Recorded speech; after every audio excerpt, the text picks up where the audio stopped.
But Martin Luther King still wants to pursue the nonviolent agenda. And it still is going to meet with increasing violence at the state and local level, such as the famous Freedom March from Montgomery to Selma, Alabama, where you see the police and authorities essentially turned loose on the marchers and the protesters, and all this is being played out on national television, and it's leading the country to start to say we need to actually federalize some of these activities, which is going to have the pushback effect on these southern states of saying we're being encroached upon and tyrannized by an unwelcome federal rule that we don't want. So you're seeing not civil war by any stretch, the 1860s version, but you're seeing real division within the nation at the regional level on whether or not this sort of use of federal power is good, or should regions be left to pursue their own way of life in their own model. And the splits then come over this issue of de facto or de jure segregation.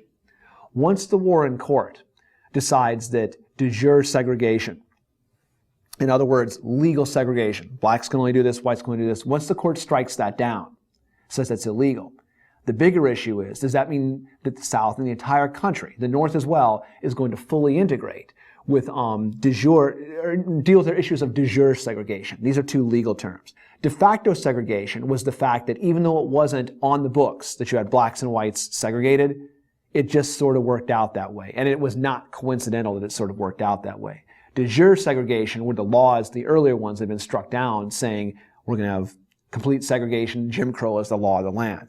As we move away from de jure to de facto segregation, you see the civil rights issues are no longer then confined to the South. You're going to see these problems in northern cities as well. And you're going to see this movement not just radicalize, but nationalize and radicalize at the same time.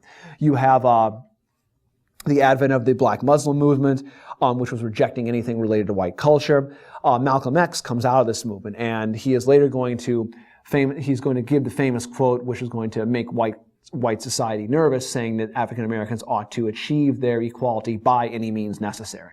In other words, the nonviolent turn the other cheek ethic of Martin Luther King is now being challenged by those who are saying an inalienable God-given right is an inalienable God-given right. Nobody ought to try to take it away from me. And so as such, I should actively fight back to secure the rights that are mine because the Creator's given them to these people, not any federal, government dominated by whites or not dominated by whites. Stokely Carmichael assumes the leadership of the Student Nonviolent Coordinating Committee, and under his leadership, the committee gradually becomes a little less nonviolent. They essentially expel or try to force off their white members and become an all African American organization to advocate and with more strident militancy for the equality and granting of rights now, and even maybe reparations for past wrongs and past rights that have been denied. The Black Panthers, also out of this, used violence or advocated the using of violence to protect people from police brutality. And we see them established during this period as sort of a counterweight, as they saw it, to the violence of groups like the Ku Klux Klan, the violence of all-white police departments in the South and throughout the nation as well. And so these confrontations, simmering with that other backstory going on in the Vietnam War and social change in the 60s, is going to lead to the late 60s as being a period of an awful lot of urban violence in the United States, what were collectively known in 67 and 68 as the long, hot summers, in which you saw major riots in dozens of major American cities such as Newark, New Jersey, Detroit, Michigan, Chicago, Illinois, the Watts sections of Los Angeles.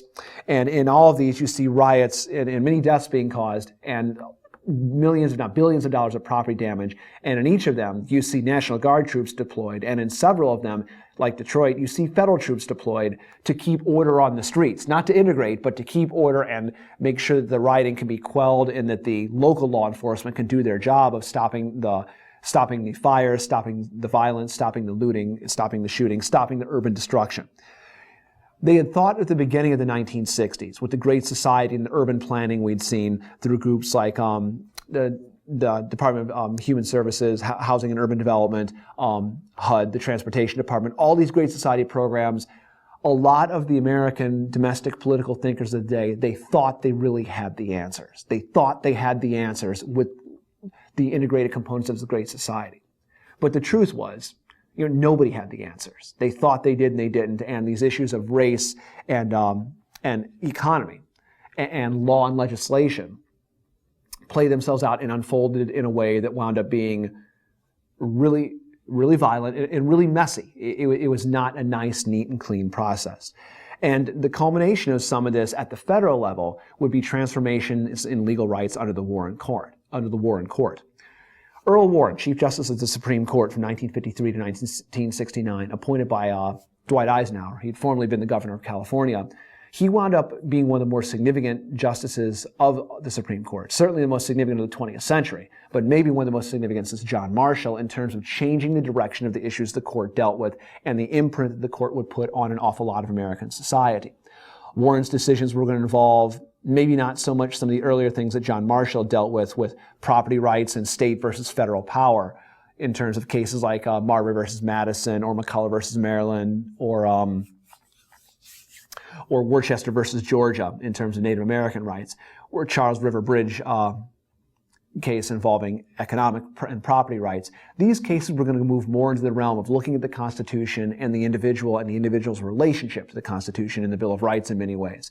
For instance, this court is going to make rulings on cases about the seizure of evidence. It's going to make ruling on informant law. It's going to make rulings such as obviously the Brown decision for integration, separate but equal is no longer going to be the law of the land. The Gideon versus Wainwright decision, you may have had this in your American government or civics courses, which says that every American is entitled to have legal defense, a right to counsel, once they're going to go through the trial process. The Miranda case, if you watch television, any cop show you've seen, they give you your Miranda rights, your right to remain silent, your right to attorney. You've got these rights that you must be included to be given to you prior to you being questioned by police. Griswold versus Connecticut says that essentially the right to contraception, the right to birth control, cannot be denied by the state, can't be made illegal because that's a private matter for an American citizen. So it's about individual rights and rights to privacy. And Engel versus Vitale, a case involving school prayer. This is the case that struck down school prayer in America's public schools, saying that it was a violation of people's freedom of conscience and their First Amendment rights to separation of church and state. Each of these cases and several others were fantastically controversial and still are today in the American body politic. We're going to discuss them not in terms of what's right or what's wrong. We're discussing them simply of when they unfold and some of their historical consequences, which is why you add these cases in, stirring this pot, this cauldron of social activity in the 60s, and you see a nation that's kind of having its social fabric, its social cohesion stretched in an awful lot of ways. The stretching in this fabric is defined, though, not by these things, but the hub. The hub or the axis around which all these things would revolve into which all these things would contribute. The defining element of the 1960s would be the issues that arise because of the Vietnam War.